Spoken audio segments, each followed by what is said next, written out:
My daughter-in-law slept with my husband while planning our divorce. I pretended to know nothing.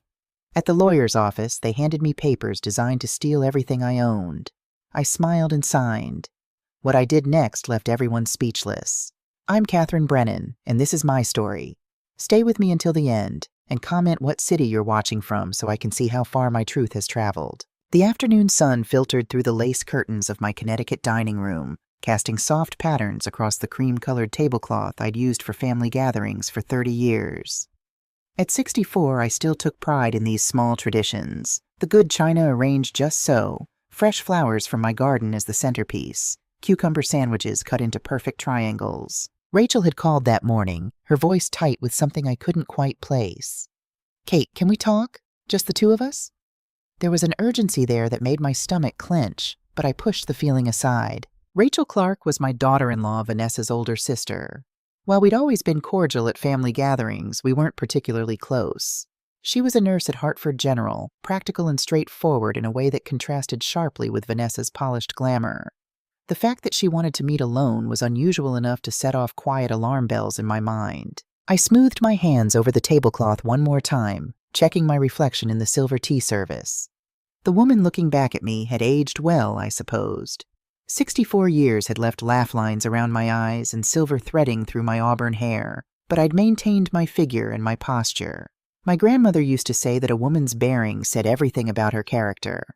"Stand tall, Catherine," she'd tell me. "Let the world see your backbone." The house felt too quiet lately. Richard, my husband of 42 years, had been distant for months, always working late, always finding excuses to disappear into his study with his laptop and his phone. And Daniel, our 37-year-old son, was so wrapped up in his marriage to Vanessa that his visits had become perfunctory at best. Quick Sunday dinners where he barely looked up from his phone, his attention always divided. The doorbell chimed, pulling me from my thoughts. I opened it to find Rachel standing on my front steps, clutching her purse like a shield. She looked pale, her usually perfect makeup slightly smudged around her eyes as if she'd been crying. Her nurse's scrubs were wrinkled, and her dark hair, normally pulled back in a neat ponytail, hung loose around her shoulders. "Kate, thank you for seeing me," she said, her voice barely above a whisper. "Of course, dear. Come in, come in." I led her to the dining room, noting how her hands trembled slightly as she set down her purse. "I made your favorite cucumber sandwiches and that lemon cake you complimented last Easter." She managed a weak smile but didn't touch the food I'd so carefully arranged. Instead, she stared at her folded hands, her knuckles white with tension. "Rachel, what's wrong? You look like you've seen a ghost." She looked up then, and I saw something in her green eyes that made my blood run cold. Pain, guilt, and underneath it all, a desperate kind of courage. The look of someone about to destroy everything to tell the truth. "Kate, I need to tell you something, and I don't know how to say it without destroying everything." My heart began to pound, but I kept my voice steady. Years of playing the diplomat in family disputes, of smoothing over Richard's business stresses, of maintaining peace at all costs had taught me to keep my composure no matter what. "Whatever it is, we can work through it together." Rachel let out a shaky breath, tears pooling in her eyes. "It's about Vanessa and Richard." The world tilted slightly, but I forced myself to remain still, my hands folded calmly in my lap despite the sudden roaring in my ears. "What about them?" "They're having an affair." The words tumbled out in a rush, as if she'd been holding them back for so long they'd built up pressure. "I've known for 3 weeks. I saw them together at that little cafe downtown, Riverside Bistro, the one near Richard's office. They were holding hands, kissing, acting like lovers. I felt something inside me crack, like ice breaking on a frozen pond. The sound silent, but the fracture devastating. But my voice remained steady. My grandmother's training held firm. "Are you certain?" Rachel nodded miserably. "I confronted Vanessa about it. She didn't even try to deny it. She just laughed and said it wasn't any of my business." Her voice broke completely. "But Kate, the things she said about you—" "What things?" I asked, though part of me didn't want to know. "She said you were old and boring, that Richard deserved better. She said once the divorce was final, she'd make sure you got as little as possible." Rachel was crying openly now. "She's been planning this, Kate. The whole thing. She married Daniel to get close to the family, to the money. She's been working on Richard for months. The room spun around me, but I gripped the edge of the table and held on. 42 years of marriage. A son I'd raised with love and dedication. A daughter-in-law I'd welcomed with open arms, defended when Richard complained about her expensive tastes, comforted when she and Daniel had their small disagreements. All of it crumbling because of greed and betrayal. "Why are you telling me this?" I whispered. Rachel reached across the table and grasped my hand. "Because it's wrong. Because you've been nothing but kind to our family, and you don't deserve this. Because Daniel doesn't deserve to be married to someone who's capable of this level of deception." She paused, wiping her eyes with her free hand. "And because I love my nephew, and I can't stand watching Vanessa destroy everything good in this family." I stared at our joined hands, mine wrinkled and spotted with age, hers smooth and young. "Does Daniel know?" "No, and I don't know if I should tell him. It would destroy him." I pulled my hand free and stood up slowly, walking to the window that overlooked the garden Richard and I had planted together in our early years. The roses were in full bloom, their red petals bright against the green foliage. Everything looked so normal, so peaceful. But underneath, the roots were rotting. "What will you do?" Rachel asked behind me. I turned back to her, and something had shifted inside me. The initial shock was giving way to something cooler, more calculating. I'd spent my entire adult life taking care of others, smoothing over problems, keeping the peace. I'd swallowed my pride when Richard made thoughtless comments about my appearance. I'd bitten my tongue when he forgot our anniversary 3 years running. I'd played the perfect corporate wife, the devoted mother, the gracious hostess. But this wasn't something that could be smoothed over with a smile and a diplomatic word. "Nothing," I said calmly. Rachel's eyes widened. "Nothing? I'm going to pretend I never heard this conversation. I'm going to smile and play the devoted wife and mother, and I'm going to let them think they're winning." "But Kate—" "Rachel, dear," I interrupted, my voice gentle but firm. "Some games require patience, and I've been patient for a very long time. Sometimes the best strategy isn't to charge in with guns blazing. Sometimes you have to let your enemies think they've already won." I sat back down and poured myself a cup of tea with steady hands, the familiar ritual calming my racing thoughts. "Tell me, does Vanessa know you're here?" "No. She thinks I'm at work." "Good. It needs to stay that way." I met her eyes, and she must have seen something there that surprised her, because she sat back slightly. "Can you do that for me? Can you pretend you never told me?" Rachel nodded slowly. "But what about Daniel? What about your marriage?" I took a sip of tea, letting the warmth spread through me. "Some battles aren't won by charging in, dear. Sometimes you have to let your enemies think they've already won." After Rachel left, I sat alone in my dining room for a long time, staring at the untouched cake and sandwiches. The house felt different now, as if the very walls had shifted. Every family photo on the mantel, every shared memory attached to the furniture and decorations, all of it tainted by the knowledge of what was happening under my own roof. When Richard came home that evening, I was in the kitchen preparing his favorite dinner, pot roast with carrots and potatoes, the same meal I'd made every Thursday for 40 years. "Smells good," he said, not meeting my eyes as he loosened his tie. "Long day at the office?" I asked pleasantly, as if I didn't know he'd probably spent his lunch hour with my daughter-in-law. "The usual." He disappeared upstairs to change, and I continued setting the table, my movements automatic and precise. When he returned, we ate in relative silence, the conversation limited to mundane topics about the weather and household repairs.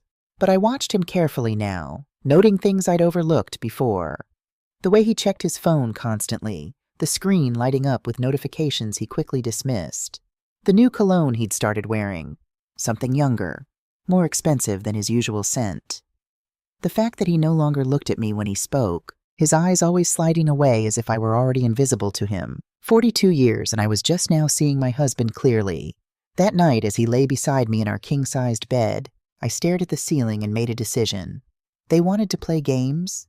Fine, but they had no idea who they were playing against. Living with the knowledge of betrayal was like walking on broken glass.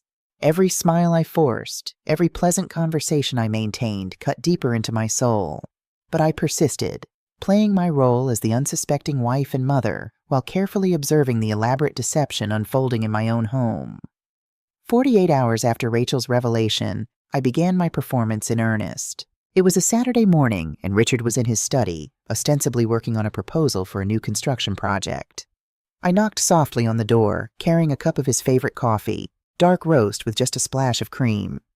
"Thought you might need this," I said, setting it on his desk. He looked up, startled, as if he'd forgotten I existed in this house. "Oh, thanks, Kate." I noticed his laptop screen angled away from me, but not before I caught a glimpse of a text message conversation. The name at the top made my stomach turn. V. "You're working so hard lately," I said, keeping my voice light. "I was thinking maybe we should take a trip. Remember how we used to talk about seeing Italy?" Richard's face went through a series of emotions: surprise, guilt, calculation. That's a nice thought, but I've got so much on my plate right now. Maybe next year?" "Of course," I smiled. "Next year." I retreated, closing the door softly behind me. In the hallway, I allowed myself a moment, just a moment, to lean against the wall and breathe. Then I straightened my spine and went downstairs to prepare lunch. The real test came on Sunday, when Daniel and Vanessa arrived for our weekly family dinner. I'd spent the morning cooking: roasted chicken with herbs from my garden, scalloped potatoes, green beans almondine, and an apple pie for dessert. The house smelled wonderful. The table was set with my best dishes, and I'd even put on one of my nicer dresses, a navy blue sheath that Richard used to say brought out my eyes. Vanessa swept in wearing a tight red dress that was more appropriate for a cocktail party than a family dinner. Her blonde hair was professionally styled, her makeup flawless, and she carried an expensive bottle of wine, a Bordeaux that probably cost $200. "Kate, you look wonderful," she gushed, embracing me with theatrical warmth. The scent of her perfume, Chanel No. 5, the same fragrance I detected on Richard's shirts lately, made me want to recoil. "I love what you've done with the flowers on the table." "Thank you, dear," I said, returning her hug with practiced ease. "Daniel should be here shortly. Would you like some wine while we wait?" "Actually," Vanessa said, holding up the bottle she'd brought, "I brought this for Richard. It's a 2015 Chateau Margaux, one of his favorites." I noticed she didn't bring anything for me. She never did. "How thoughtful," I said, taking the bottle. "He'll be so pleased." Richard appeared from his study, and I watched, really watched, the way they greeted each other. Vanessa's eyes lit up in a way they never did for Daniel. Richard's hand lingered just a second too long on her shoulder as he thanked her for the wine. Their eye contact was intense, intimate, loaded with meaning, and they thought they were being subtle. Daniel arrived 20 minutes later, apologizing for being delayed at a client meeting. My son looked tired, I realized with a pang. There were dark circles under his eyes, and his usually impeccable architect's attire, crisp shirt and tailored pants, looked rumpled. "Sorry, Mom," he said, kissing my cheek. "The Henderson project is driving me crazy." "No need to apologize, sweetheart. Dinner's ready whenever you are." We gathered around the dining room table, and I served the meal I'd spent hours preparing. The conversation flowed in predictable patterns. Daniel talked about his latest architectural project. Richard discussed a new development deal, and Vanessa performed. She touched Richard's hand when passing him the salt. She laughed at his jokes with exaggerated delight, her head thrown back to expose her throat. She complimented everything: the food, the wine, the house, but her words felt hollow, rehearsed. "Your mother is such an incredible cook," she said to Daniel, her hand resting possessively on his thigh. "I don't know how she does it." "Years of practice," I said mildly, noting how her other hand played with the stem of her wine glass, her fingers tracing patterns that seemed designed to draw Richard's attention. The most nauseating moment came during dessert. As I served the apple pie, Vanessa leaned across the table to reach for the cream pitcher, an unnecessary movement that gave Richard a clear view down her dress. "This pie is divine, Kate," Richard said, but he wasn't looking at the pie. "You've outdone yourself." "Thank you, Richard. It's my grandmother's recipe. I'm glad you're enjoying it." Daniel, bless him, noticed nothing. He was too busy talking about the sustainable building techniques he wanted to implement in his next project, his enthusiasm for his work making him oblivious to the silent conversation happening right in front of him. After dinner, Daniel and I cleared the dishes while Richard and Vanessa remained at the table. As I loaded the dishwasher, I could hear fragments of their conversation. "Can't keep doing this," Vanessa's voice, urgent and pleading. "Not much longer," Richard's reply, reassuring. "Suspects something. She doesn't know anything. Kate's too naive to notice. I continued loading dishes, humming softly to myself as if I didn't have a care in the world. In the reflection of the kitchen window, I could see them at the dining table, their heads close together, speaking in hushed tones. They were wrong. I knew everything. But I continued my performance, playing the role they expected. The oblivious wife, too old and too trusting to see what was happening right under her nose. After Daniel and Vanessa left, Richard retreated to his study again. I went upstairs to our bedroom and sat at my vanity, studying my reflection. 64 years old. 2 decades past my prime, according to society's cruel metrics. No wonder Richard had looked elsewhere. But then I thought about my grandmother, who'd lived to 93 and remained sharp as a tack until the end. She'd taught me that a woman's power doesn't come from her youth or her beauty. It comes from her mind, her patience, her ability to outlast her opponents. I opened the bottom drawer of my vanity, the one where I kept my jewelry and important papers. Tucked beneath a velvet box of pearls was a business card I'd been saving for years, given to me by a friend who'd gone through a difficult divorce. Patricia Sullivan, attorney at law specializing in complex divorce and asset protection. I picked up my phone and composed a text message. Ms. Sullivan, I'm Catherine Brennan. A friend recommended you several years ago for divorce proceedings. I believe I may need your services. Can we meet this week? Discretion is essential. The response came within minutes. Of course, Mrs. Brennan. I have an opening Tuesday at 2 p.m. My office is in Midtown Manhattan. I look forward to meeting you. I deleted both messages from my phone and put the business card back in its hiding place. Then I went to the bathroom, removed my makeup, and prepared for bed. When Richard finally came upstairs at midnight, smelling faintly of the perfume Vanessa had been wearing, I pretended to be asleep. He slipped into bed beside me, and I felt him relax, probably relieved that he wouldn't have to make awkward conversation or explain why he'd been in his study for 4 hours. In the darkness, I smiled. The game had begun. Patricia Sullivan's office occupied the 42nd floor of a gleaming glass tower in Midtown Manhattan. I'd taken the train into the city, telling Richard I was meeting an old friend for lunch and shopping. He'd barely looked up from his phone when I mentioned it. The reception area was understated but elegant. Soft gray walls, modern furniture, and a stunning view of the city skyline. A young receptionist greeted me with professional warmth. Mrs. Brennan, Ms. Sullivan is ready for you. Patricia Sullivan was not what I expected. I'd pictured someone older, perhaps stern and mannish. Instead, she was a woman in her late 40s with intelligent dark eyes, impeccably styled brown hair, and a navy suit that spoke of both success and good taste. When she shook my hand, her grip was firm and confident. Mrs. Brennan, please have a seat. Can I offer you coffee? Tea?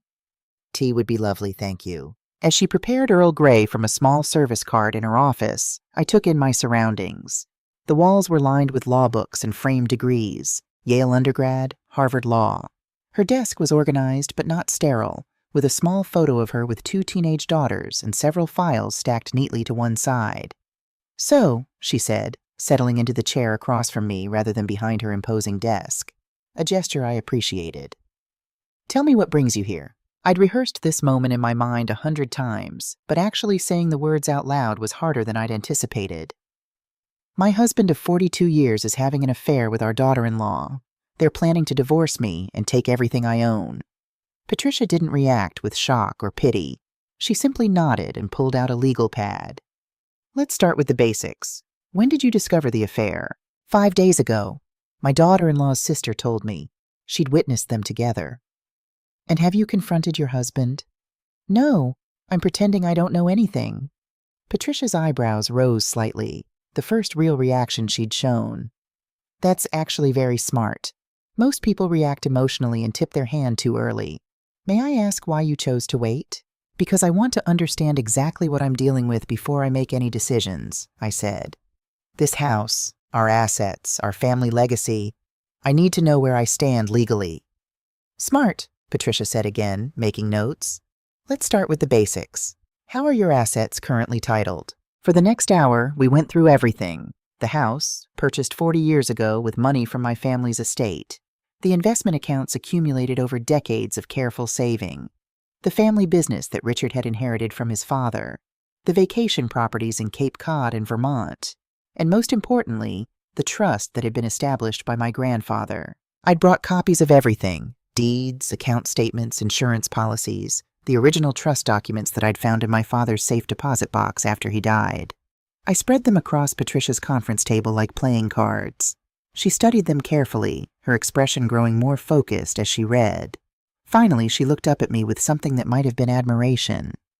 "Mrs. Brennan, do you know what you have here? My grandfather's trust? I inherited it when I turned 30, shortly before Richard and I married.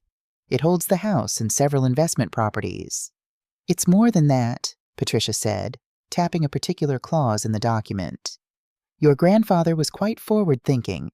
This trust has some very specific provisions about inheritance and divorce." My pulse quickened. "What kind of provisions?" Patricia read directly from the document, her voice clear and precise. "In the event that a marriage is dissolved due to adultery proven by clear and convincing evidence, the innocent party retains all rights to trust properties, and the offending party forfeits any claim to assets derived from or connected to said trust." I sat very still, processing this information. "So if I can prove Richard's affair, you would retain not just the house, but several other properties and investments that are connected to the trust," Patricia finished. "Properties that your husband currently believes he has a stake in." "And he doesn't know about these provisions?" Patricia shook her head. "From what you've told me, it sounds like he's operating under the assumption that you'd be entitled to half of everything in a standard divorce proceeding. He has no idea about the trust's protections." For the first time in 5 days, I felt something like hope stir in my chest. "How do we prove the affair?" "We gather evidence. Photos, financial records, witness testimony. I work with several excellent private investigators who specialize in this kind of case." She paused. "But there's something else we need to discuss. You said they're planning to take everything you own. What makes you think that?" I told her about Vanessa's comments to Rachel, about their obvious planning, about the way they were already acting as if the divorce was a done deal. Patricia's expression grew grim.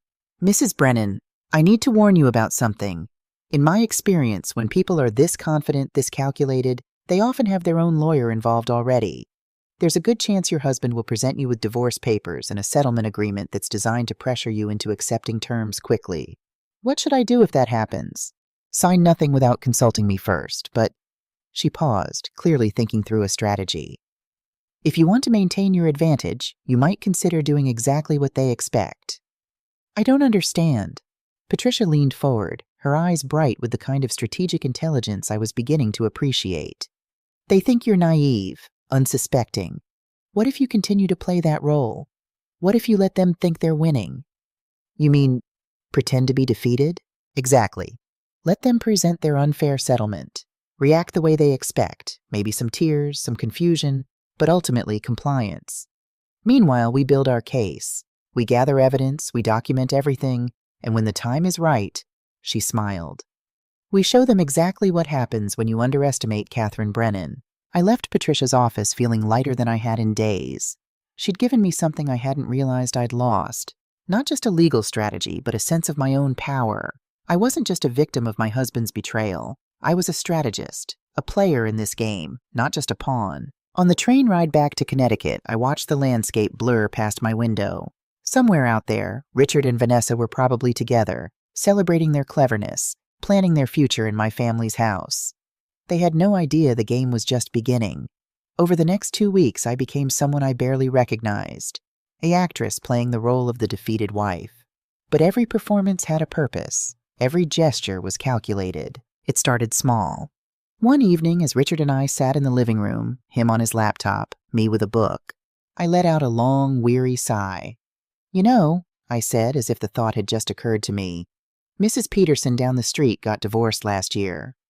Richard's fingers froze over his keyboard.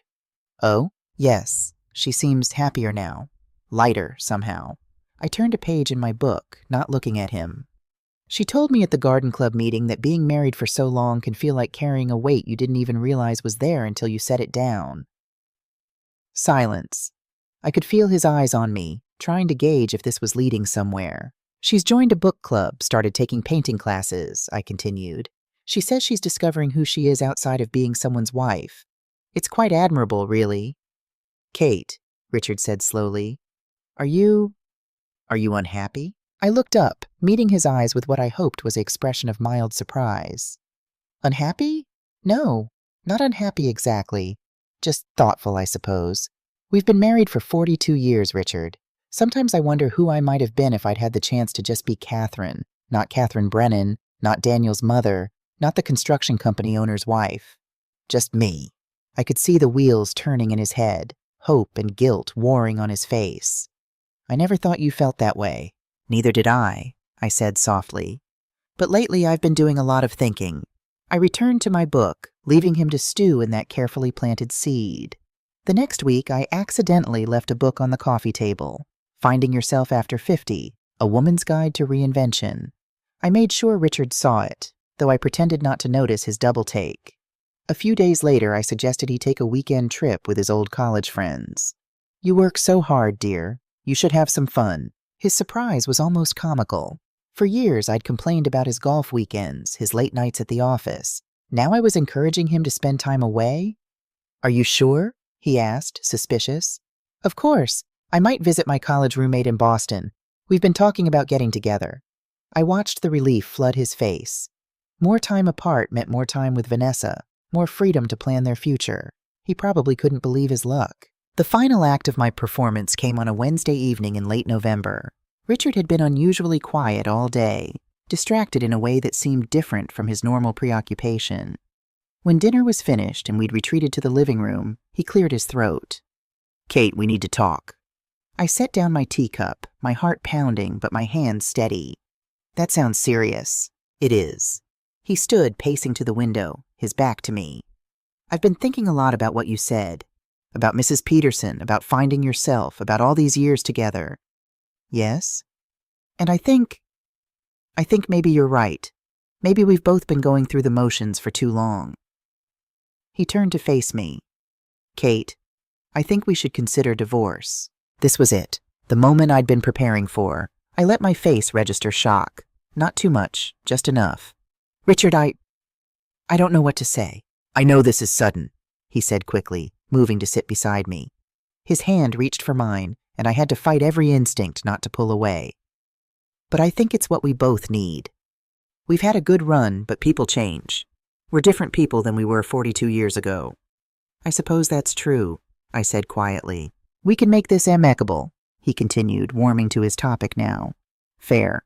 We'll both get to start fresh, pursue the lives we want. I looked down at our joined hands, his tan and strong from weekend golf, mine paler and marked with age spots I covered with makeup for special occasions. 42 years, and this was how it ended. Not with a fight or a confrontation, but with lies wrapped in the language of mutual agreement. I paused as if struggling with the words. Do you have someone else? The guilt that flashed across his face was answer enough, but he covered it quickly. This isn't about anyone else, Kate. This is about us finally being honest about where we are. Liar. But I nodded, pulling my hand away to wipe at eyes that didn't actually have tears. I need some time to process this. Of course. Take all the time you need. He stood, clearly relieved that I wasn't fighting, wasn't crying, wasn't making this difficult. I've already spoken to Robert Hastings, my lawyer from the firm. He can help us work out the details fairly. Of course he had. He'd probably called Hastings the moment he decided to betray our marriage. That's fine, I said. Whatever you think is best. After Richard went upstairs, claiming fatigue, I sat alone in the living room. Through the window I could see our reflection, me on the couch, the empty space where Richard had been sitting. It looked like a painting, portrait of a marriage ending. I picked up my phone and texted Patricia. He asked for the divorce. The trap is set. Her response came immediately. Perfect. Now we wait for them to show their hand. I looked around the living room, at the furniture we'd chosen together, the art we'd collected, the photos of Daniel at various ages lining the mantel. This was my home, my life, my legacy, and I'd be damned if I was going to let them take it without a fight. But they wouldn't know I was fighting until it was too late. They'd see a sad, defeated woman gracefully accepting the end of her marriage. They'd see someone too old, too tired, too naive to understand what was being taken from her. They'd see exactly what I wanted them to see. And when the moment was right, when they'd revealed every card in their hand, when they thought they'd won, that's when I'd show them who Catherine Brennan really was. I stood, turned off the lights, and headed upstairs to bed. Tomorrow, I'd call Patricia and finalize our strategy. Tomorrow, I'd begin gathering the evidence that would ensure justice. But tonight, I'd lie next to my husband of 42 years one more time, knowing that every tender word, every loving gesture, every promise he'd ever made had been nothing but lies. Some people say that revenge is beneath a lady. My grandmother used to say that a lady never seeks revenge. She simply ensures that justice is served with impeccable manners and perfect timing. And I was about to give them a masterclass in both.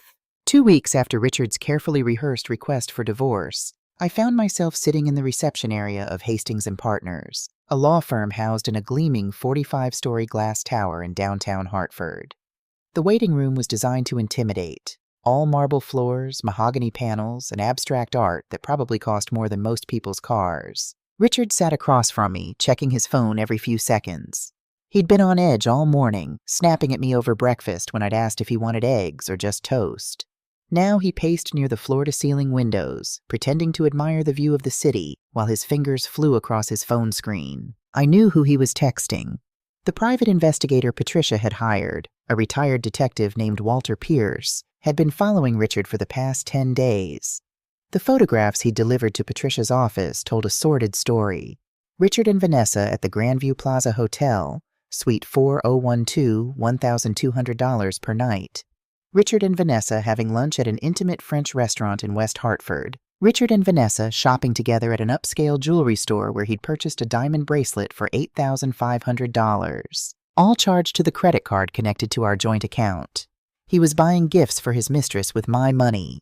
The door to the inner office opened and Daniel appeared, looking confused and uncomfortable in his charcoal suit. Richard had insisted our son be here to support his mother during this difficult time. The irony was almost too much to bear. "Mom, are you okay?" Daniel asked, sitting beside me and taking my hand. "You don't have to do this. If Dad's being unfair, we can fight it." I patted his hand, this sweet boy who still believed in fairness and justice. "It's all right, sweetheart. Sometimes marriages just run their course." "Mr. and Mrs. Brennan?" A tall man in an expensive suit appeared in the doorway. "I'm Robert Hastings. Thank you for coming." Robert Hastings was exactly what I'd expected. Silver-haired, patrician features, a smile that didn't reach his eyes. He'd been Richard's golf partner for 15 years, which meant this wasn't just a lawyer-client relationship. This was a friend helping a friend screw over his wife. We were led into a conference room dominated by a massive table surrounded by leather chairs. Through the windows, I could see the Hartford skyline, the city where I'd lived my entire adult life spread out below us like a game board. Hastings took his seat at the head of the table, spreading documents across the polished surface with practiced efficiency. Richard sat to his right. I took the chair directly across from them, with Daniel beside me, practically vibrating with protective energy. "Before we begin," Hastings said, his voice carrying the smooth authority of someone accustomed to controlling rooms full of people, "I want to ensure everyone understands that this is intended to be an amicable dissolution. Both parties have expressed a desire to handle this matter with dignity and fairness." I nodded graciously. "Of course, that's what we both want." Richard shot me a quick glance, probably surprised by my cooperative tone. He'd been expecting resistance, arguments, tears. Instead, I'd been nothing but reasonable since agreeing to the divorce, which had clearly unsettled him. "Good. Excellent," Hastings continued. "Now let's review the proposed settlement." He slid a thick folder across the table to me. "As you'll see, we've attempted to divide the marital assets equitably, taking into consideration the length of the marriage and both parties' contributions." I opened the folder and began reading, my expression neutral even as the words on the page made my blood boil with a cold, controlled fury. According to Hastings' proposal, I would receive the small 2-bedroom condo in Queens that we'd purchased as an investment property 15 years ago. Current value, approximately $650,000. $200,000 in cash from our joint savings. Monthly alimony of $4,000 for 10 years. My personal jewelry and clothing Richard would retain. The Connecticut estate, valued at $4.2 million. 3 luxury condominiums in Manhattan, combined value $12 million. Brennan Construction Company, valued at $25 million. Joint investment accounts totaling $8.5 million. 2 vacation homes in Cape Cod and Vermont, combined value $6 million. All vehicles except my 10-year-old sedan. This seems rather one-sided, I said mildly, not looking up from the documents. Hastings cleared his throat, leaning back in his chair with the confidence of a man who thought he held all the cards. I understand your concern, Mrs. Brennan, but we have to consider the reality of the situation. Your husband has been the primary breadwinner throughout the marriage. The business requires continuity of leadership, and frankly, at your age, managing multiple properties would be quite burdensome. At my age, as if 64 meant I was incompetent. Additionally, Hastings continued, warming to his theme, there are some complications regarding the Connecticut estate specifically. I looked up. What kind of complications? Well, he said, shuffling papers as if searching for something, it appears there may be some irregularities with the original deed and trust documentation. The property transfer from your family to the marital estate is unclear. Until those issues are resolved, it would be prudent to leave the property in Mr. Brennan's name to avoid any legal complications down the road. I almost laughed at the sheer audacity of it. They were trying to steal my family's house using fabricated legal complications.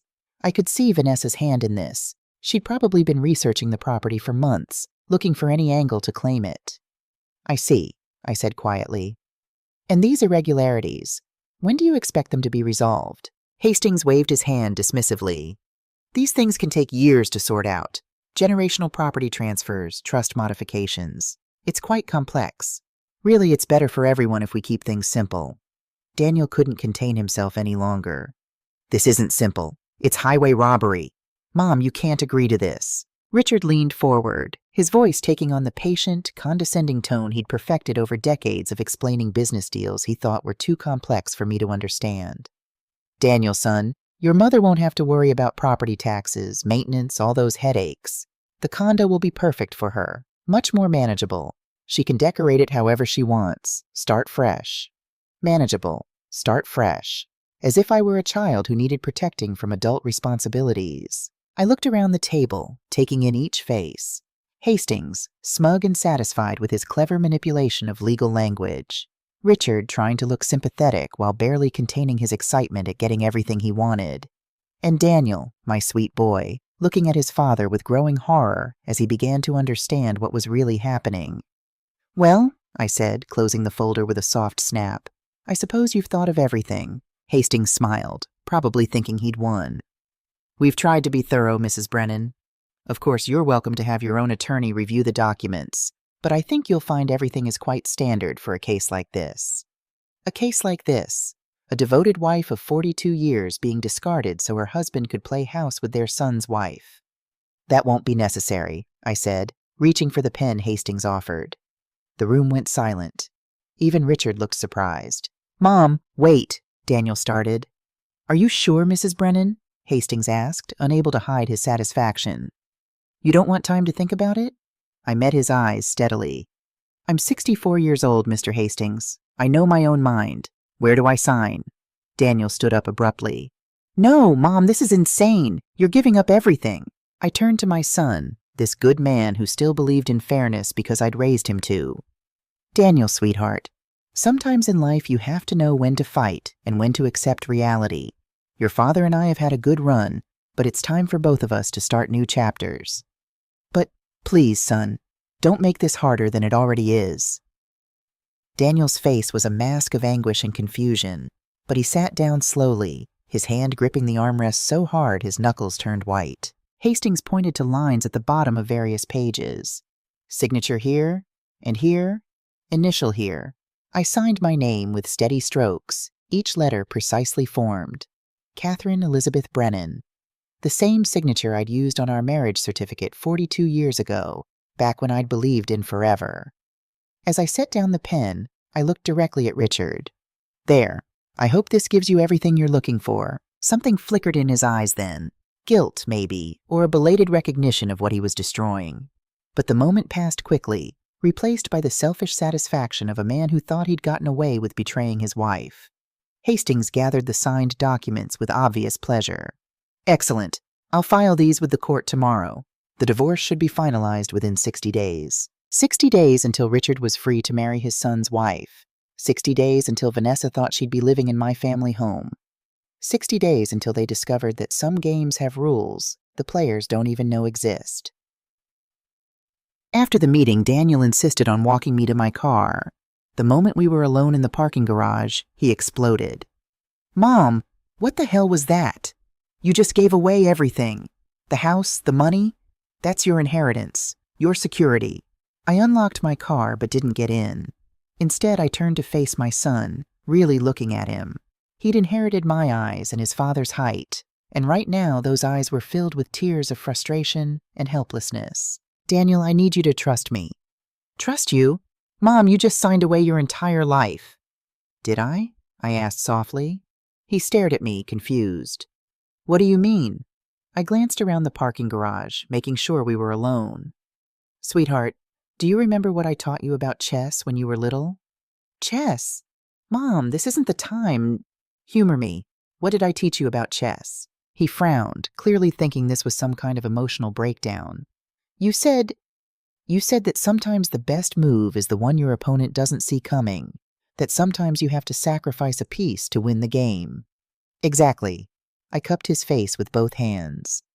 "I need you to trust that I know what I'm doing. Can you do that for me?" "But Mom, can you trust me?" He searched my face for a long moment, then slowly nodded. "Okay, I trust you." "Good.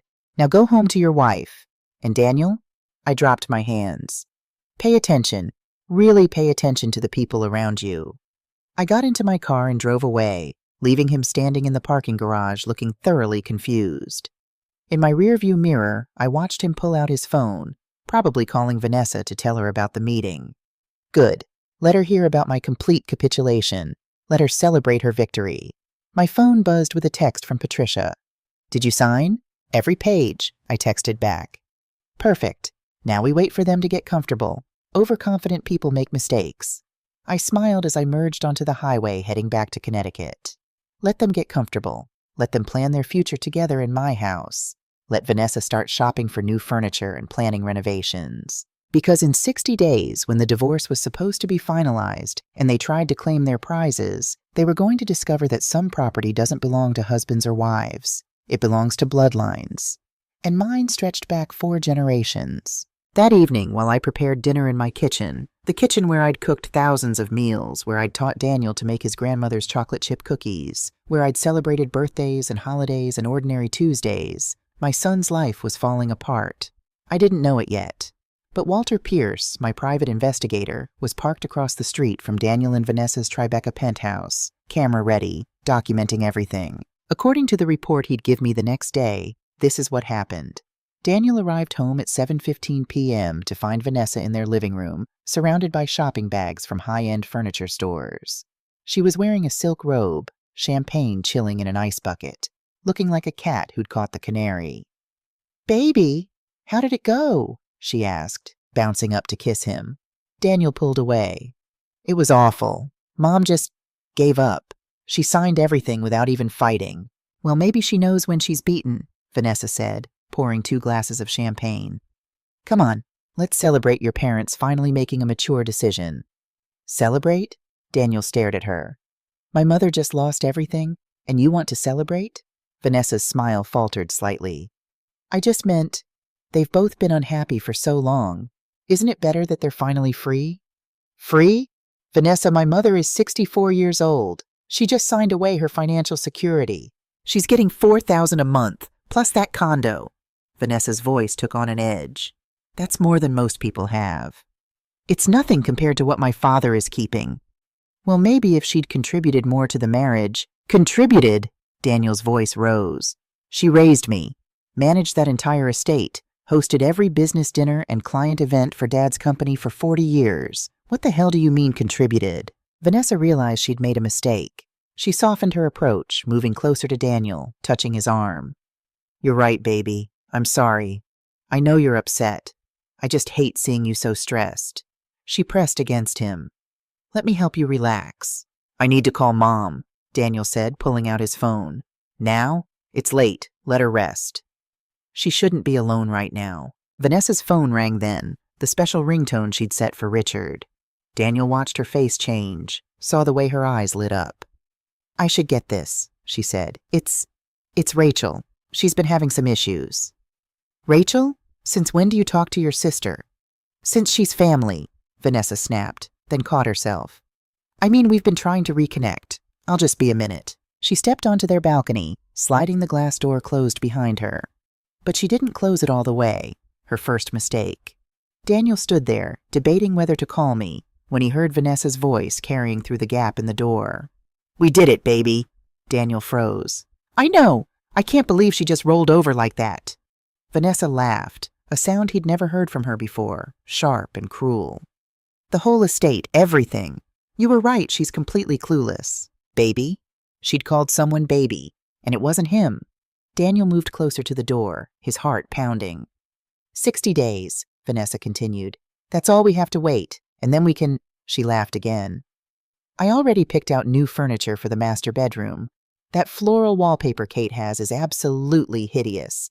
I'm thinking sleek, modern, maybe all white with gold accents. Kate. She'd called his mother Kate, not your mom or even Catherine. And she was talking about redecorating my house. Daniel doesn't suspect a thing, Vanessa said. He's too busy feeling sorry for his precious mommy. God, you should have seen him in the car, practically crying about how unfair it all is. She paused, listening. Yes, I know. After the divorce is final and we're married, then I'll divorce him. We agreed, remember? I need to make sure everything is secure first. Can't have him getting vindictive and trying to claim part of your assets. Daniel's entire world tilted on its axis. The floor beneath his feet felt unstable, the walls closing in.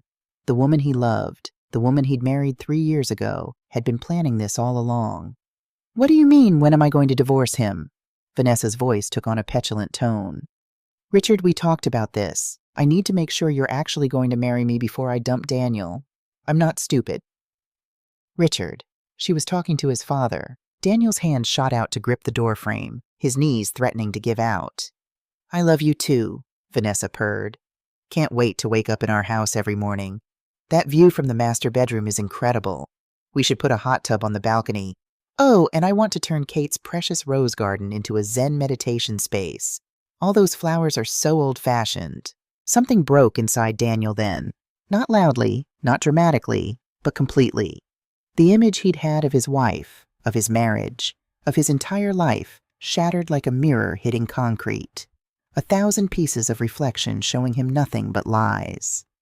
Vanessa came back inside, still glowing with satisfaction, and found Daniel standing in the middle of the living room, his face white as chalk. Baby, you okay? You look like you've seen a ghost. Who was on the phone? His voice sounded strange to his own ears, flat and distant. I told you, Rachel. She's… Don't. Daniel held up his hand. Just don't. Vanessa's eyes narrowed. What's wrong with you? How long? He asked. How long what? How long have you been fucking my father? The color drained from Vanessa's face, but she recovered quickly.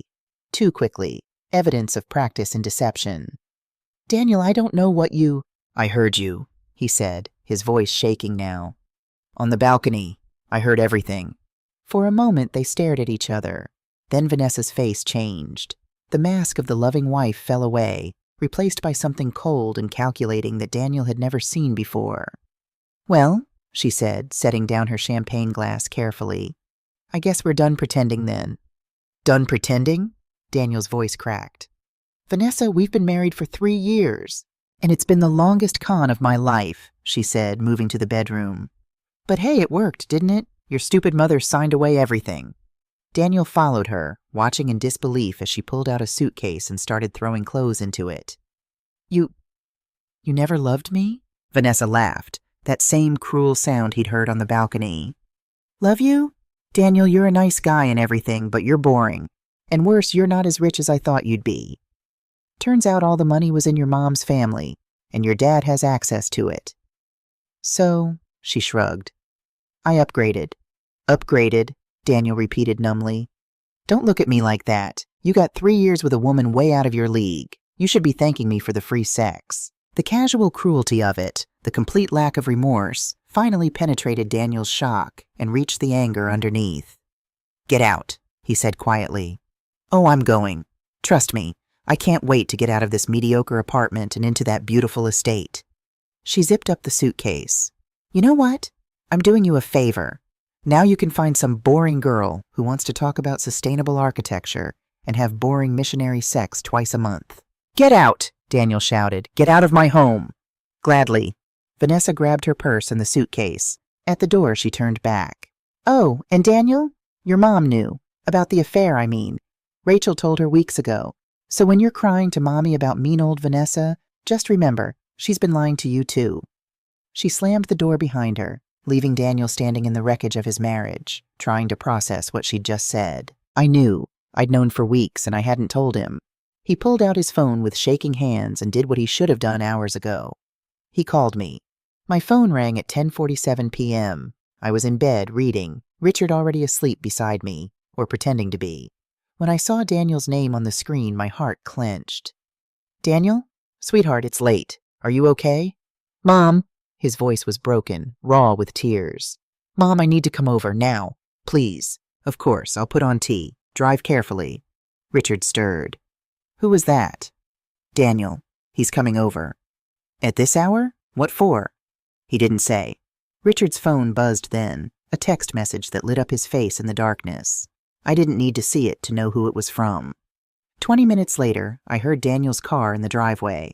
I was already downstairs, the kettle heating, when he came through the door. One look at his face told me everything. He knew. Oh, sweetheart, I said, opening my arms.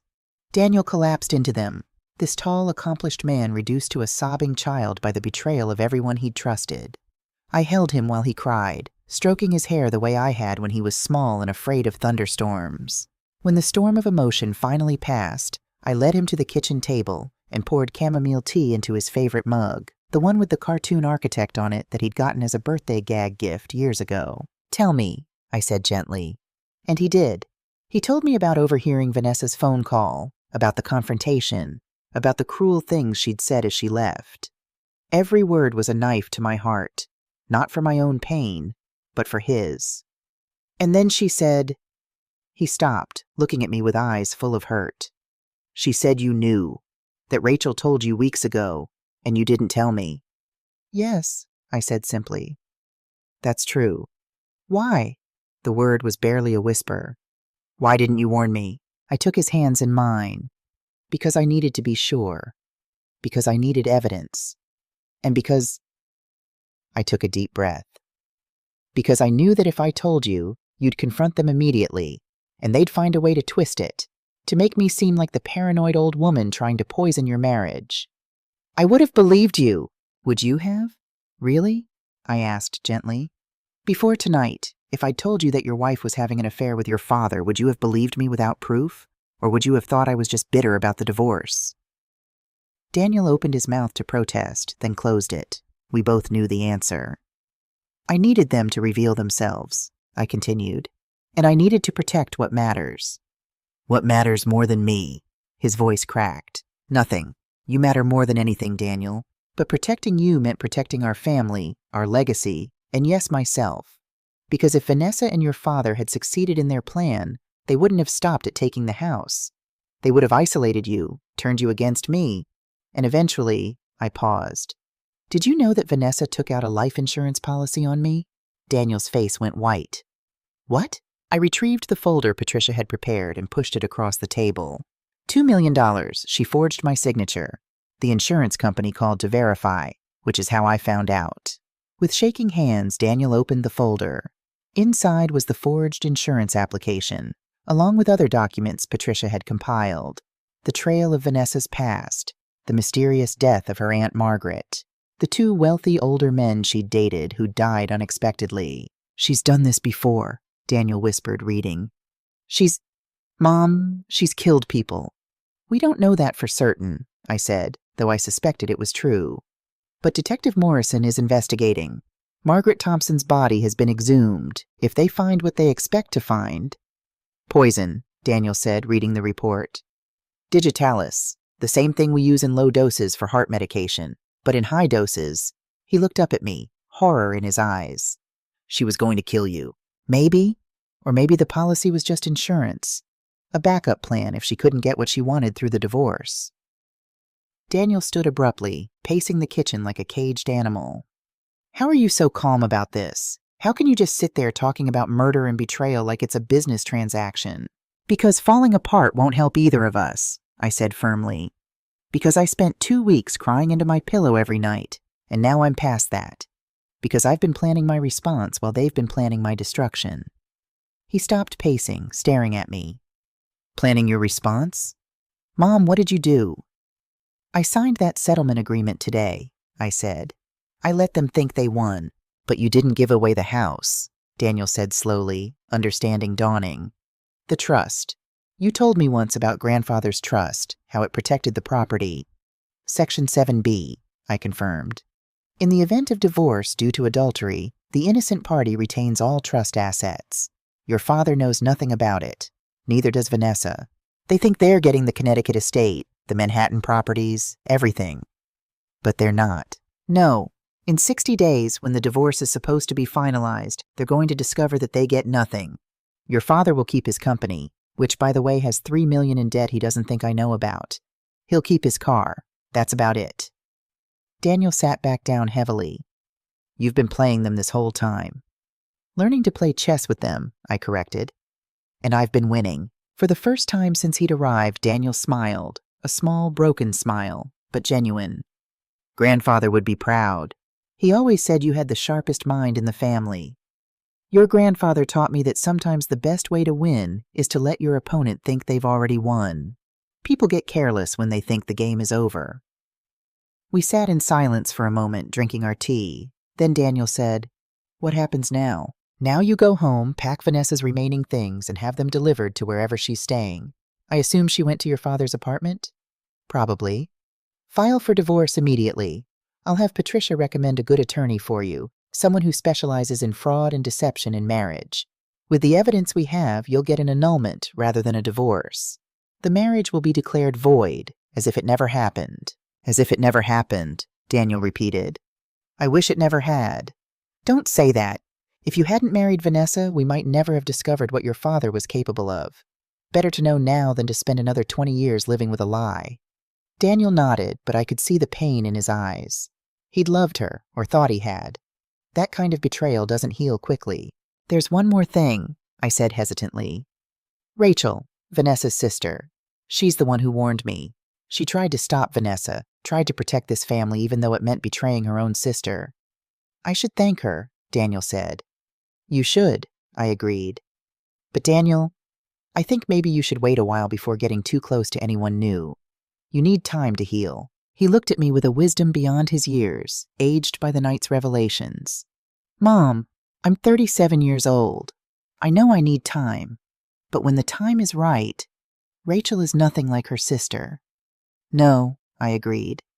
She's not. It was nearly 2 a.m. when Daniel finally left, steadier than when he'd arrived, but still shattered. I stood at the door watching his taillights disappear down the driveway, then turned to find Richard standing in the hallway in his pajamas. What was that about? He asked. I looked at my husband, this man I'd slept beside for 42 years, raised a child with, built a life with, and felt nothing but cold contempt. Daniel discovered that Vanessa is having an affair, I said calmly. Richard's face went through a series of expressions: shock, fear, calculation. What? With who? He didn't say, but apparently she's been using him all along, planning to leave him once she secured her financial future. That's terrible, Richard said, but I could see the relief in his eyes. Daniel knew about the affair, but apparently didn't know who the affair was with. Yes, I agreed. Terrible what people are capable of when they want something badly enough, when they're willing to lie and cheat and destroy lives to get what they want. I looked him directly in the eyes. Don't you think? Richard swallowed hard. Yes, terrible. Go back to bed, Richard. We have a busy few weeks ahead of us. Divorce proceedings to finalize, futures to plan. I smiled. New lives to begin. He nodded and retreated upstairs, probably to text Vanessa that their secret was half exposed. I locked the front door and turned off the lights, standing for a moment in the dark house. Somewhere out there, Daniel was driving home to an empty apartment, his heart broken, but his eyes finally open. Somewhere out there, Vanessa and Richard were probably panicking, trying to figure out how much Daniel knew. And somewhere in Midtown Manhattan, Patricia Sullivan was probably still awake, compiling evidence, building our case, preparing for the revelation that was coming in 57 days. I climbed the stairs to my bedroom, passing family photos that now seemed like relics from someone else's life.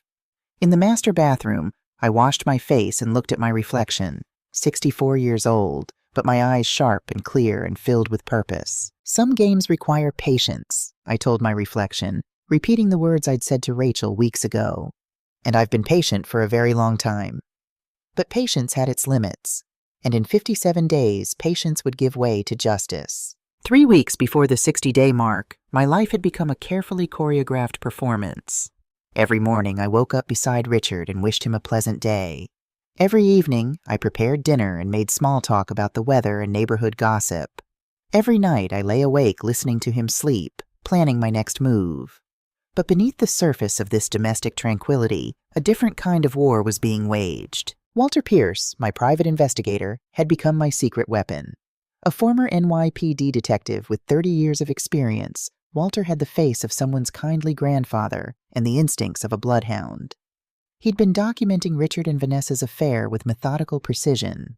The evidence was damning. I sat in Patricia's office on a gray December afternoon, reviewing the latest batch of photographs spread across her conference table, like cards in a particularly sordid game of poker. Richard and Vanessa entering the Grandview Plaza Hotel, 17 documented visits over the past month. Richard and Vanessa at a jewelry store, where he'd purchased not just one diamond bracelet, but 3 separate pieces totaling $24,000. Richard and Vanessa at a real estate office in Tuscany, yes, Tuscany, where they'd apparently been looking at villas. Walter had managed to get photos through the office window of them reviewing property listings, laughing, making plans for a future they thought was assured. But the most damning evidence was financial. Patricia had subpoenaed our joint bank records and credit card statements. What we found was staggering in its audacity. "Look at this," Patricia said, pointing to a highlighted section. "March through November, 8 months. Richard has spent $186,000 from your joint accounts on Vanessa. Hotels, jewelry, clothes, restaurants. He even bought her a car, a Mercedes convertible, $73,000. "He bought her a car with my money," I said, my voice flat. "Your family's money, technically. The joint account is funded primarily by dividends from the trust investments." Patricia looked up at me. "Kate, we could pursue criminal charges for this. Financial elder abuse, fraud." "No," I interrupted. "I don't want him in jail. I just want him out of my life with nothing." "Fair enough." Patricia pulled out another folder. "Now about Daniel. He's filed for annulment based on fraud. Vanessa's attorney is fighting it. But with the evidence we have, the affair, the forged insurance policy, it's just a matter of time." "How is my son doing?" Patricia's expression softened. She'd met Daniel twice now and had developed a protective fondness for him. "He's healing, slowly. And—" she hesitated.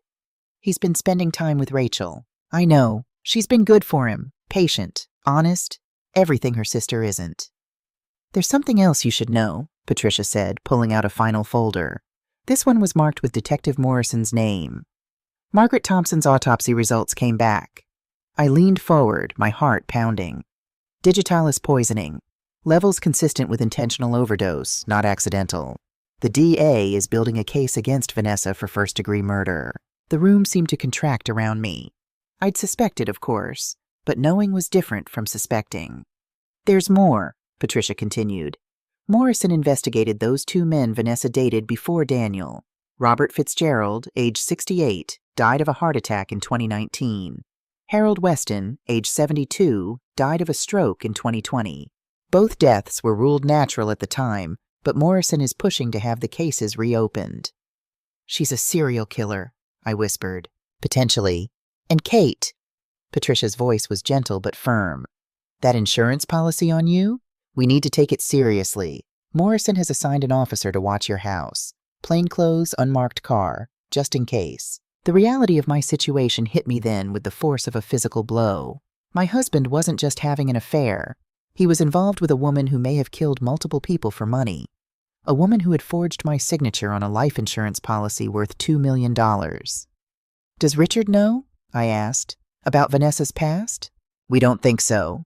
His phone records show increased communication with her over the past 6 months, but nothing that suggests he knows she's being investigated for murder. Then he's a fool as well as a traitor, I said bitterly. Or he will be soon, Patricia replied. Because in 3 weeks, when that divorce is supposed to be finalized, his whole world is going to come crashing down. Meanwhile, across town, Daniel was building his own case. He'd taken my advice and installed monitoring software on Vanessa's phone before she'd moved out. Legally questionable, perhaps, but effective. Every text message, every phone call, every search query was being logged and sent to his lawyer. What he discovered broke his heart all over again, but it also strengthened his resolve. Text from Vanessa to Richard, November 28th. Only 32 days left. Can't wait to wake up in that beautiful master bedroom every morning. First thing I'm doing is ripping out those hideous rose bushes Kate's so proud of. Richard's response? We should keep some of the garden. Daniel might visit eventually. Vanessa's reply? Who cares about Daniel? Once we're married, we don't need to pretend to care about him anymore. He's boring anyway. I faked every orgasm for 3 years, LOL. Daniel had shown me that exchange, his hands shaking as he held out his phone. I'd held him while he cried. Not for the loss of Vanessa, he insisted, but for the loss of who he'd thought she was. But Vanessa's texts revealed something more concerning than just cruelty. They revealed planning, calculation, and a chilling disregard for human life. Text from Vanessa to an unknown number, December 3rd. The old lady signed everything. R says she's too stupid to realize what she gave up. 25 days and it's all ours. Unknown number's response. And the other thing we discussed? Vanessa. Waiting for the right moment. After the divorce is final. Has to look natural. Can you still get the medication? Unknown number. Same as we used before. Untraceable if you're careful. Daniel had taken that exchange directly to Detective Morrison, who'd immediately traced the unknown number to a woman named Lisa Chen, a former pharmacy technician who'd been fired 2 years ago for stealing controlled substances. The net was closing around Vanessa, but she didn't know it yet. 1 week before the divorce was supposed to be finalized, Richard did something unexpected. He asked me to dinner. Just the two of us, he said one morning over coffee, to say goodbye properly, to celebrate what we had, even if we're ending it. I almost laughed at the audacity, but I maintained my mask of the gracious, defeated wife. That would be nice, Richard. He chose Le Bernardin, one of the most expensive restaurants in New York City, known for its seafood and its discretion. I dressed carefully for the occasion, a simple black dress that my grandmother had always said made me look elegant, her pearl necklace, my hair styled in a classic chignon. When I looked in the mirror, I didn't see a discarded wife. I saw a woman in control of her destiny. Richard was already seated when I arrived, looking uncomfortable in his suit and tie. The host led me to our table, private, tucked away in a corner where we could speak without being overheard. You look beautiful, Richard said, standing to pull out my chair. Thank you. We ordered wine, appetizers, entrees. We made small talk about the restaurant, the food, anything but what was really happening between us. Finally, over the main course, Richard set down his fork and looked at me directly for the first time in months. Kate, I need to say something. All right? I want to thank you for being such a wonderful wife for 42 years, for raising Daniel, for making our house a home. His voice was thick with emotion, genuine or performed, I couldn't tell anymore. I know this hasn't been easy for you. No, I agreed. It hasn't. Do you? He hesitated. Do you hate me? I considered the question carefully, taking a sip of wine to buy time. Did I hate him, or did I just hate what he'd become? I think, I said slowly, that hate requires energy I no longer have. I'm disappointed, Richard. Sad. Bewildered at how we got here. But hate? No. He looked relieved, which told me everything I needed to know. He wanted absolution.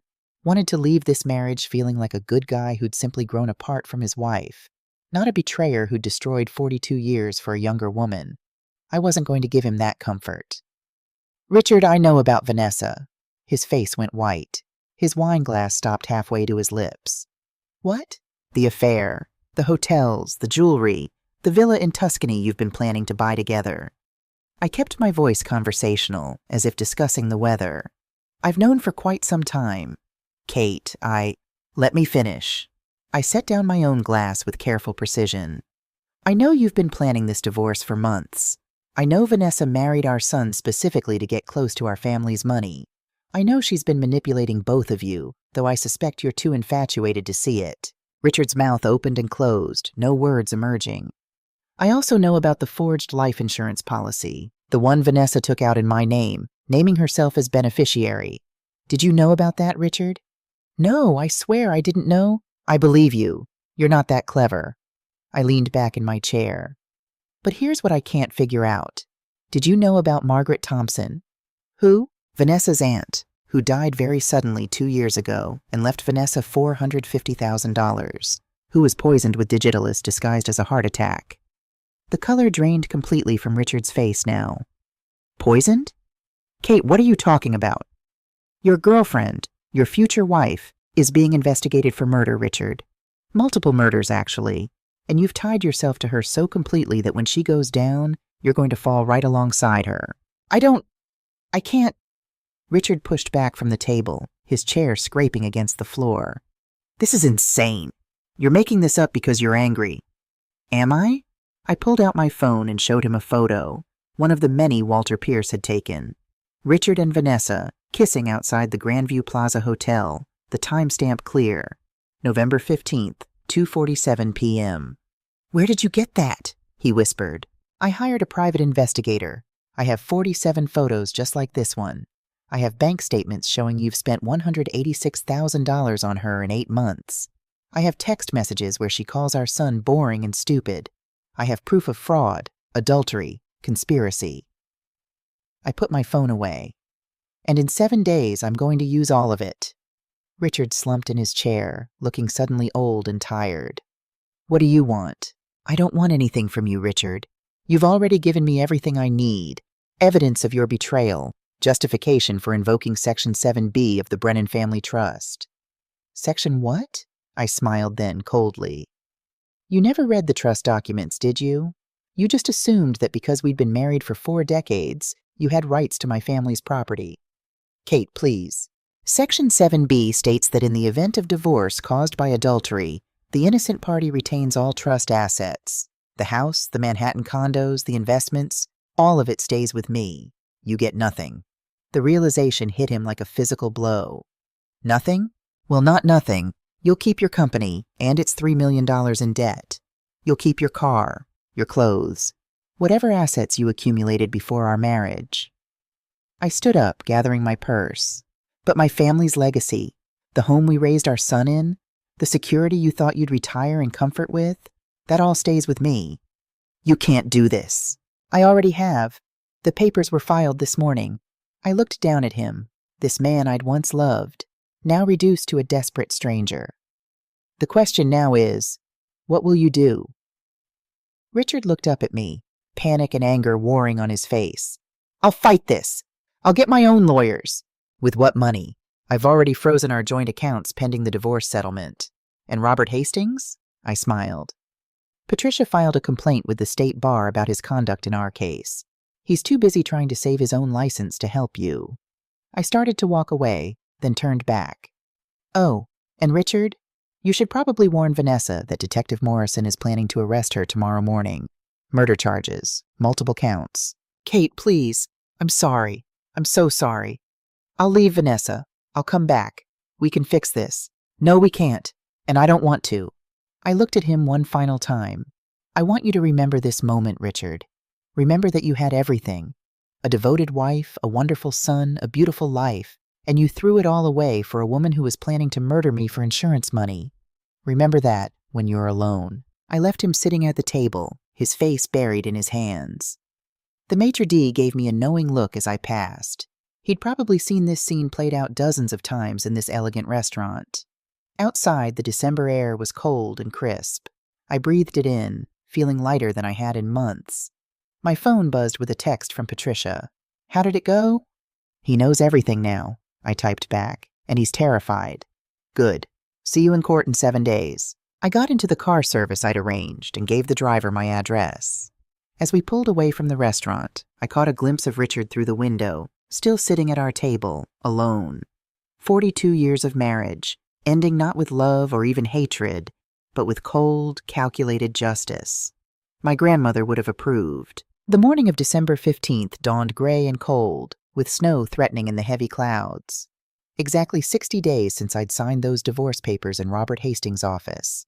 Exactly 60 days since Richard and Vanessa thought they'd won. I was having coffee on my back porch, on my property, in my home, when Richard's call came through. I let it ring 3 times before answering. "Hello, Richard." "What the hell have you done?" His voice was raw with panic and rage, all pretense of civility abandoned. I took a leisurely sip of my coffee before responding. "Good morning to you, too. I'm fine, thank you for asking. The weather is lovely today, don't you think?" "Don't play games with me, Kate. My lawyer called an hour ago.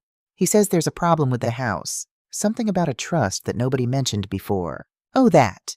I kept my voice light, conversational. "Yes, I imagine that came as quite a surprise." The silence on the other end stretched long enough that I wondered if he'd hung up.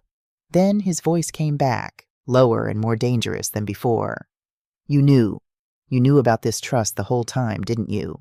"Of course I knew, Richard. It's my family's trust. My grandfather established it to protect our property from exactly this kind of situation." "This kind of situation?" His voice cracked with indignation. "We're getting divorced. That's normal. People get divorced every day." I stood up and walked to the edge of the porch, looking out over the garden that my grandmother had planted, that my mother had tended, that I had lovingly maintained for 40 years. "You're right. People do get divorced every day, but they usually don't commit adultery with their daughter-in-law while planning to steal their wife's family home. That's not quite so normal, is it?" The sharp intake of breath told me he hadn't expected such direct confrontation. For weeks I'd played the confused, hurt wife.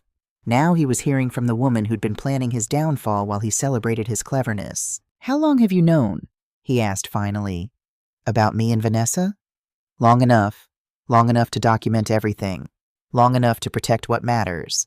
Long enough to watch you and that sociopath plan your little future together in my family's house." "Our house," he corrected automatically, but there was no conviction in his voice anymore. "No, Richard, never our house. The deed has always been in trust. You were allowed to live here as my husband, but you never owned so much as a single brick. And now that you've chosen to end our marriage through adultery, proven adultery, documented with 47 photographs and 8 months of financial records, you've forfeited any right to remain here." Another long silence. Then, in a voice that sounded like a man watching his world collapse, "Where am I supposed to go?" The pathetic quality of the question almost made me feel sorry for him. Almost. "I imagine you and Vanessa will figure something out. You're both so clever, after all." "Kate, please." The desperation in his voice was palpable. "Can't we work something out? I know I made mistakes, but—" "Mistakes?" I cut him off, my voice sharp for the first time. "Mistakes are forgetting to pick up milk or missing an anniversary. What you did was a deliberate betrayal of everything we built together. What you did was seduce our son's wife and plan to steal my inheritance. Those aren't mistakes, Richard. That's who you chose to become." I heard a woman's voice in the background, shrill and demanding. Vanessa, no doubt, wanting to know what was happening to her carefully laid plans. "I have to go," Richard said, his voice defeated. "Yes, you do. Oh, and Richard, you should turn on the news, Channel 8. I think you'll find it interesting." I hung up before he could respond. Exactly 3 minutes later, my phone lit up with a news alert. "Breaking. Connecticut woman arrested in connection with multiple deaths. Vanessa Clark Brennan, 29, charged with first-degree murder in death of Margaret Thompson. Police investigating connection to other suspicious deaths." There was a photo, Vanessa in handcuffs, being led out of what looked like Richard's downtown apartment, her perfect hair disheveled, her makeup smeared with tears, screaming at the cameras. My phone rang again. Daniel this time. "Mom, are you watching the news?" "Yes, sweetheart." "They arrested her. They actually arrested her." His voice was filled with a mixture of relief and horror. "Mom, I was married to a murderer." "I know, baby, but you're safe now. She can't hurt you anymore. Detective Morrison just called me. They found digitalis in Margaret Thompson's body, and they're exhuming Robert Fitzgerald and Harold Weston. They think she killed them, too." "I know. And the insurance policy on you. Mom, she really was planning to kill you." "Yes? How are you so calm?" He sounded close to tears. Because I'm safe. You're safe. And justice is being served. That's all I can ask for. We talked for a few more minutes, and then Daniel said, Rachel's here. She wants to know if she can come see you later. She feels responsible. Tell her to come for dinner, both of you. We have a lot to talk about, and I'd rather do it over a good meal than over the phone. After I hung up, I sat back down on my porch and finished my coffee. The sky was lighter now, the threatened snow holding off. In the distance, I could hear my neighbors' children playing, their laughter carrying on the cold air. My phone buzzed with texts. From Patricia. Did you see the news? We did it, Kate. We actually did it. From Daniel. I love you, Mom. I'm so sorry I didn't see what was happening sooner. From Rachel. Thank you for believing me. Thank you for having the courage to fight back. And surprisingly, one from Richard. I never knew about the murders. I swear. I'm sorry, Kate. For everything. I didn't respond to that one. There was nothing left to say to Richard. 2 weeks later, I sat in a courtroom listening to the evidence against Vanessa Clark Brennan. The prosecutor was a sharp woman in her 50s named Jennifer Walsh. She laid out the case with methodical precision. Margaret Thompson, deceased at age 58. Cause of death, digitalis poisoning disguised as heart failure. Beneficiary of life insurance, Vanessa Clark Brennan. Amount, $450,000. Robert Fitzgerald, deceased at age 68. Exhumed body showed traces of digitalis. Vanessa had been his companion for 6 months before his death. Amount inherited through his will, $280,000. Harold Weston, deceased at age 72. Exhumed body showed traces of the same poison. Vanessa had dated him for 4 months. Amount inherited, $195,000. And then there was me, the one who got away. The forged life insurance policy. The Google searches on Vanessa's computer. How long does digitalis stay in blood? Undetectable poisons for elderly people. Life insurance payout timeline after death. Text messages to Lisa Chen, the former pharmacy technician, arranging to purchase controlled substances. The courtroom was silent as the evidence mounted. Vanessa sat at the defense table, her expensive lawyer whispering urgently in her ear, but even he looked like he knew this was a losing battle. When they showed the text messages between Vanessa and Richard, the cruel comments about Daniel, the plans to get rid of the old lady, the callous discussions of my money, I heard Daniel, sitting beside me, make a small sound of pain. Rachel, on his other side, took his hand. Richard was in the courtroom too, sitting in the back row, looking smaller and older than I'd ever seen him. When our eyes met across the room, he looked away quickly, shame written across his face. The bail hearing was brief. Given the flight risk, Vanessa had been researching property in Italy with Richard, and she had access to funds, and the severity of the charges, bail was denied. Vanessa would await trial in custody. As they led her away, she turned and looked directly at me. For a moment, I saw pure hatred in her eyes. The mask finally dropped completely, revealing the monster underneath. "This isn't over," she mouthed. But it was, and we both knew it. Outside the courthouse, Detective Morrison pulled me aside. "Mrs. Brennan, I wanted you to know, we found something else during our investigation." "Oh?" "Richard Brennan's financial records. He had no idea how deeply in debt the company was, but Vanessa did. She'd been researching it for months before she approached him. She knew he was desperate," I said, as he said, understanding. "Exactly. The company was hemorrhaging money. Richard was looking at bankruptcy, possibly criminal charges for some shady business deals. And then along comes this beautiful young woman who makes him feel alive again, who promises him a fresh start. She targeted him as much as she targeted me." "Yes, which doesn't excuse what he did," Morrison added quickly. "But it does explain it. He was desperate, vulnerable, and she knew exactly which buttons to push." I thought about that as I walked to my car. Richard, who I'd thought was simply a cruel betrayer, had also been a victim in his own way. Manipulated, used, set up to fail. It didn't change what he'd done to our marriage, to our son, to our family. But it added a layer of complexity to a situation I'd thought I understood completely. 6 months later, I stood in my kitchen on Thanksgiving morning, preparing dinner for a house full of people I loved. The kitchen smelled like it had for every Thanksgiving I could remember: roasting turkey, sage and onion stuffing, pumpkin pie cooling on the counter. But everything else was different. Daniel and Rachel were in the dining room, setting the table and laughing about something I couldn't quite hear. They'd been dating officially for 3 months, taking things slowly, carefully, building something real on a foundation of honesty. Patricia and her husband were in the living room, chatting with my neighbor, Mrs. Henderson, and her daughter. I'd invited several women from the Fresh Start Fund, the foundation I'd established with the settlement money Richard had been forced to pay me.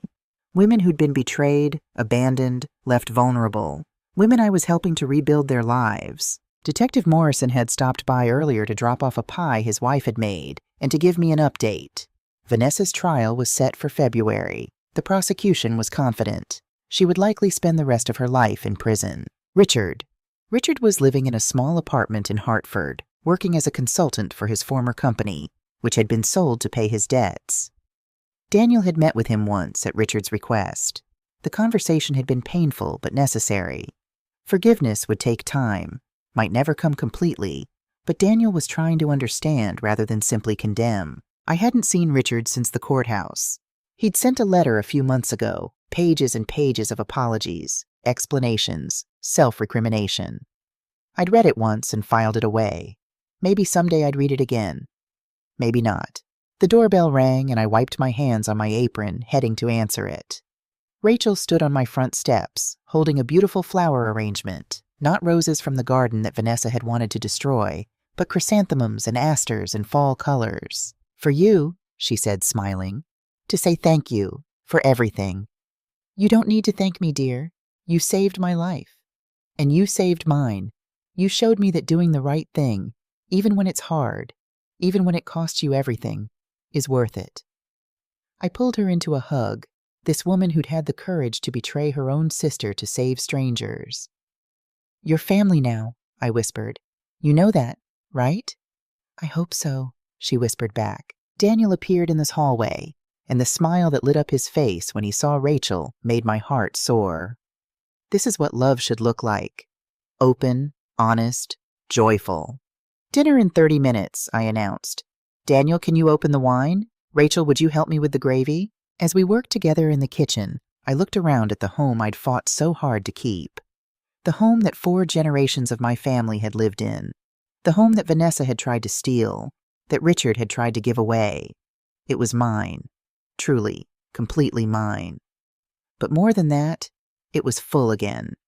Full of laughter and conversation and people who genuinely cared for each other. During dinner, Patricia raised her glass. "I'd like to make a toast to Catherine Brennan, the strongest woman I know. You taught us all that grace under pressure isn't just a saying. It's a way of life." "To Kate," everyone echoed, raising their glasses. Daniel stood next, his eyes bright with unshed tears. "To Mom, who taught me that true strength isn't about never being hurt. It's about what you do after the hurt. How you rise, how you fight back, how you protect the people you love."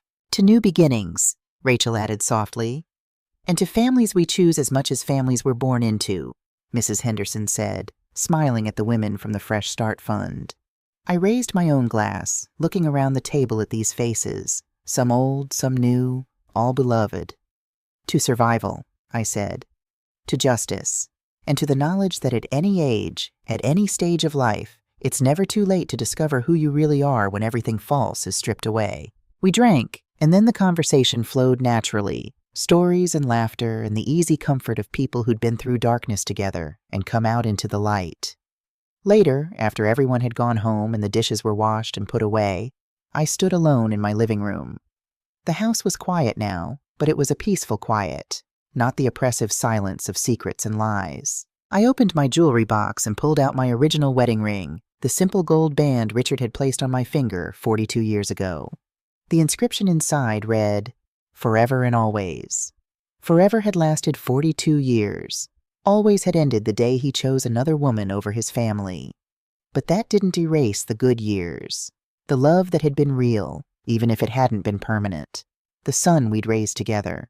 The life we'd built. I placed the ring in a small velvet bag and tucked it away in the back of the jewelry box.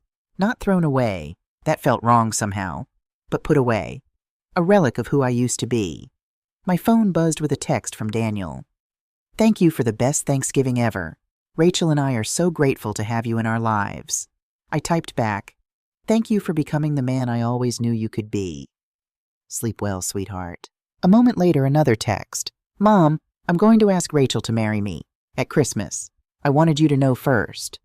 My eyes filled with tears, happy tears this time.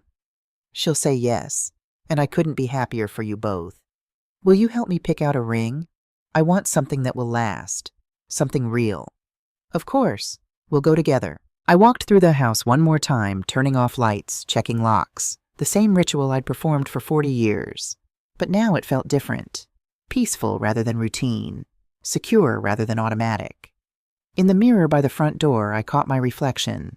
64 years old, silver hair, laugh lines, age spots on my hands. But my eyes were clear and bright, alive. I thought about the young Catherine who'd married Richard at 22, full of dreams and trust and naive faith in happy endings. I thought about the middle-aged Catherine who'd spent decades keeping the peace, smoothing over problems, making herself smaller to make others comfortable. And I thought about who I was now, Catherine Brennan, keeper of her family's legacy, protector of what mattered, survivor of betrayal, and architect of her own future. My phone rang one last time. An unknown number. I almost didn't answer, but something made me pick up. Kate? Richard's voice, tentative and broken. I know I have no right to call, but I wanted to say Happy Thanksgiving. And to tell you, I'm getting help. Therapy. Trying to figure out how I became the kind of man who could do what I did. That's good, Richard. I hope you find what you're looking for. I don't expect forgiveness. Good, because I can't give it. Not yet. Maybe not ever. I know. I just wanted you to know that I see now what I had. What I destroyed. And Kate? His voice broke. You were right. About everything. And I'll spend the rest of my life regretting that I didn't see it sooner. Goodbye, Richard. Goodbye, Kate. I hung up and stood there in the dark hallway for a moment, the phone warm in my hand. Then I turned off the last light and headed upstairs to bed. Tomorrow was a new day. Tomorrow I'd help Daniel pick out an engagement ring for Rachel. Tomorrow I'd meet with the architect about expanding the Fresh Start house to accommodate more women. Tomorrow I'd have lunch with Patricia and plan the next phase of our work together. Tomorrow was full of possibilities. But tonight, I would simply be grateful. For survival, for justice, for the knowledge that I had faced the worst betrayal of my life and emerged not just intact, but stronger. Outside my window, snow had begun to fall, covering the garden in pristine white. By morning, everything would look new again, transformed by the silent accumulation of something pure and clean. I smiled in the darkness. Some people say that revenge is beneath a lady, but my grandmother taught me that a lady doesn't seek revenge. She simply ensures that justice is served with impeccable manners and perfect timing, and I had given them all a masterclass in both. 1 year later, the May sunshine was warm on my face as I stood in my garden, watching the preparations for Daniel and Rachel's wedding. White chairs arranged in rows, an arch woven with roses from the bushes that Vanessa had wanted to destroy, a string quartet tuning their instruments. Daniel appeared beside me in his tuxedo, looking nervous and excited and so very happy. Ready, Mom? Ready for what, sweetheart? To walk Rachel down the aisle. Her father can't be here, and she asked, she wants you to do it. My eyes filled with tears. I would be honored. An hour later, I stood at the back of the garden with Rachel on my arm. She was radiant in a simple ivory dress, holding a bouquet of lavender, my grandmother's favorite flower. Thank you, she whispered, for giving me a second chance at family, for showing me what real strength looks like. Thank you for having the courage to tell the truth when it mattered most. You saved more than just my life, Rachel. You saved my son's soul. The music started. We began our walk down the aisle. Daniel stood under the rose arch, tears streaming down his face as he watched Rachel approach. The love between them was palpable, real, built on honesty and trust and genuine respect. As I placed Rachel's hand in Daniel's, I caught a glimpse of movement at the back of the garden. Richard stood there, just at the edge of the property line, watching from a distance. Daniel had invited him but asked him not to come to the ceremony itself. Maybe the reception, Dad. We'll see. Our eyes met across the garden. He looked older, sadder, but also somehow more real than he had in years. He nodded once. Acknowledgement, respect, perhaps the beginning of understanding. I nodded back. Not forgiveness, not yet, but acknowledgement that we'd all survived, that we were all still here, still trying to be better than we'd been. Then I turned my attention back to where it belonged, to my son and his bride, promising to love each other through whatever life brought them, promising honesty and loyalty and all the things that Richard and I had lost. The officiant began to speak, but I found myself thinking about my grandmother, about my mother, about all the strong women who'd come before me and lived in this house and tended this garden and protected this legacy. They'd taught me that strength isn't about never being broken. It's about what you build from the pieces. And I'd built something beautiful. As Daniel and Rachel exchanged their vows, I looked around at the garden full of people. Patricia and her family, Detective Morrison and his wife, the women from Fresh Start, neighbors and friends both old and new. This was my family now, chosen and born, blood and bond, united not by obligation, but by genuine love. The officiant pronounced Daniel and Rachel husband and wife, and they kissed to thunderous applause. And in that moment, standing in the garden my grandmother planted, in the home my family built, surrounded by people I loved and who loved me back, I realized something profound. Vanessa had tried to take everything from me. Richard had helped her, but they'd failed. Because the things that truly mattered, love, integrity, family, self-respect, those things couldn't be stolen or signed away or destroyed by betrayal. Those things I'd kept, and those things I'd pass on to the next generation. Daniel and Rachel walked back down the aisle as husband and wife, and Rachel reached out to squeeze my hand as they passed. "Thank you, Mom," she whispered. Mom. She'd called me Mom. I smiled through happy tears and watched them walk into their future, a future built on truth, on real love, on the lessons learned from watching betrayal and choosing to be better. And I knew with absolute certainty that I had won, not by destroying my enemies, though justice had been served, not by taking revenge, though consequences had been delivered, but by surviving with my soul intact, by protecting what mattered, by turning pain into purpose and betrayal into strength.